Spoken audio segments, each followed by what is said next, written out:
What's up everyone, Thralls here once again. I'm Necrotic Nick and I have another album review for you.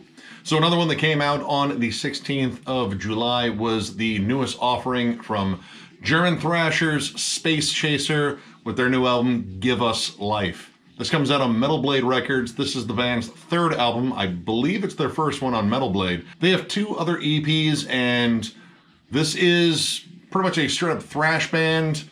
Kind of borders on speed metal, but it is kind of sci-fi themed or dystopian themed.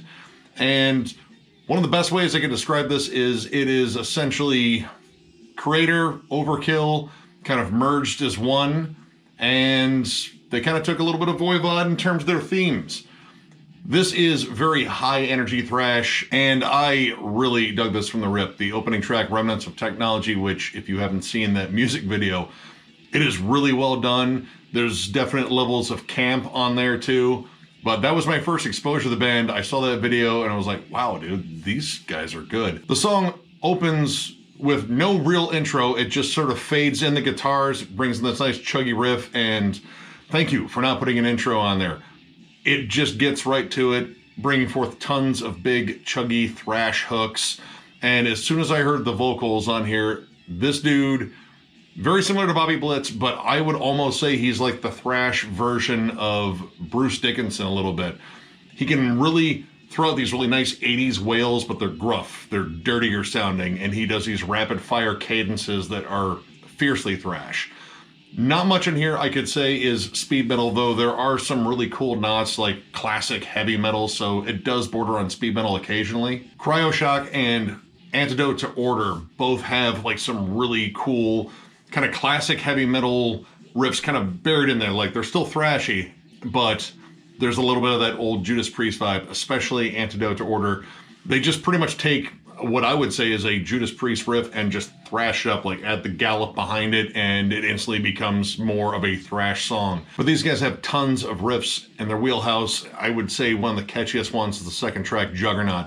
That song is a little bit different in the sense that it kind of breaks away from the very fast pace of this album. Both this song and the title track both take a little bit more of a mid-tempo route, though the energy does not wane. Juggernaut opens with isolated double time, kicks, nice groovy rhythm, and man, it just rolls through. I think there's a little bit like tank sounds in the background or something, like, I don't know, maybe like the Terminator rolling over the skulls.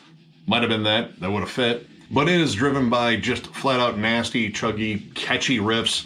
Gang vocals come in and just really drive the chorus, which the chorus I think is one of the most memorable spots on this album, and this album is loaded with memorable spots, but I was really just stuck on this because it's a very powerful chorus.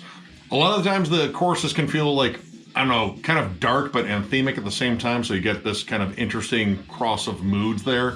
But this one is just aggressive, and those gang vocal shouts, which are all over this album, are great. I really like the lead work on here. It's not overdone. There isn't like a tremendous amount of showboating, but there are some really cool lead trade-offs because both guitarists actually do leads on here, and they complement each other very well. There's some really fun lead trade-offs on Antidote to Order especially. I really just got into those too. Probably my favorite moment on this is a run of 3 tracks that really just ramp up the energy all the way up to 11. AOA, The Immortals, and Signals.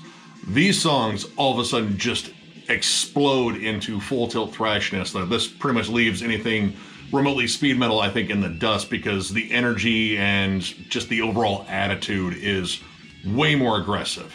The riffs get even chuggier, they're a little bit darker, the lead melodies and tremolo riffs feel maybe death tinged, but not like death metal, really like more like Slayer.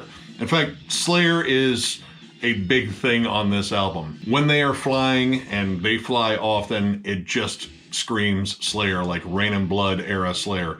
In fact, the title track might have got a little too close to Slayer.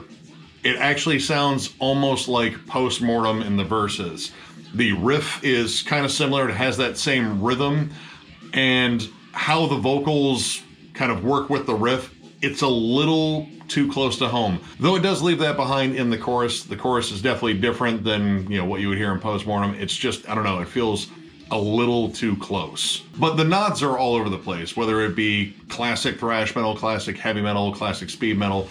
they do it well for the most part without kind of, you know, aping the bands that came before them. Cryoshock pretty much has a very Bay Area feel.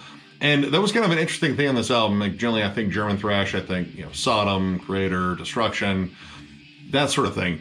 But this feels a little more like American. I don't know. It feels closer to like Bay Area thrash. And there's definitely notes of like Anthrax and some of the riffs, like especially the big chuggy like breakdown riffs. So they're nice and palm muted. Definitely screams like a Scott Ian thing. There's definitely some stuff on here that screams German thrash, but most of it really kind of screams American thrash. But I can't complain because either way I'm getting thrash, and I love thrash, so yeah, this is fun regardless. I really love the production on here. The production sounds modern, but it has definitely one foot in the 80s. They definitely wanted to get like a nice organic sound. The drums sound nice and punchy. The bass drum has a nice punch to it, which is very important for me. It doesn't sound clicky. The guitars have a nice tone.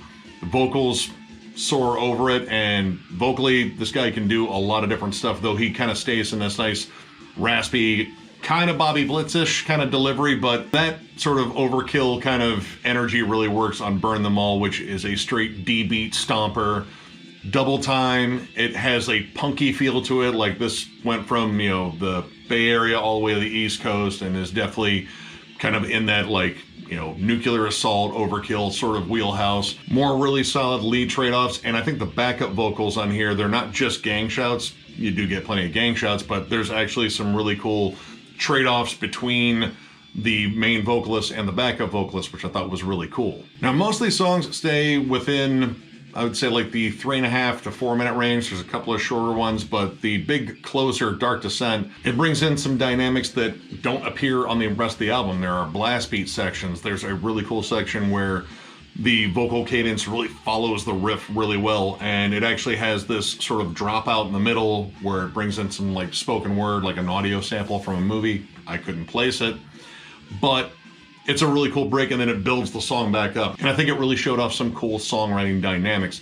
Now, one issue I had, and it's a minor one because I still enjoyed the way the song was put together. The back end of Dark Descent has this really cool melody to it. In fact, it's like cool melodic leads, there's dissonant riffing. It almost feels like it should have been the bridge, but at the same time, I kind of like it as a closer too. But, you know, it's one of those things where it feels like it would be more at places the bridge of a song, at least traditionally, but they kind of broke out of that mold a little bit. Overall, I really dig this album. This was a lot of fun to listen to, and that's the kind of the main thing for thrash with me. If it's not fun to listen to, then why am I doing it? These guys know how to bring the fun. It's in every song. They clearly enjoy this a lot, and it comes through in the music, and flat out badass album cover too. I got to bring that up. I really, really dig this album cover. So this checks off a lot of boxes for me, so I'm going to give this 4 stars. This album is a flat out thrash banger. I love the songwriting in here. Everything serves the song, as far as like no one's trying to showboat too much. The vocals are over the top, but in a really fun way. And I love the energy in here. These guys can switch gears very, very quickly, but they maintain the energy, they maintain the momentum. And this is just a fun album to listen all the way through. There are not many slowdowns along the way, but when you do get them, they are packed full of big groovy riffs, and my God, these guys know how to write some killer hooks. If you love thrash metal, regardless of what continent it comes from, if you just love thrash metal, period, definitely check this album out. I had a boatload of fun listening to it. I am either going to order it, or hopefully a record store is going to pick this up and sell it to me, because I will buy it right away. This is awesome. Go get it. So if you enjoyed this review, give it a thumbs up. And if you are new to the channel, subscribe, because we do stuff like this all the time. We are also on Patreon, so if you'd like to help us out there will be a link below in the description. And we also have shirts available. We are kind of running low, but we still have plenty of XXL, large, and extra large. So if you are any one of those sizes, definitely hit us up on thrallsofmetal@gmail.com. Send us a message, put shirts right in the subject matter, because we are blind, and we will get your information and get you hooked up with a shirt. So with that, I thank you all for watching, and we will catch you later.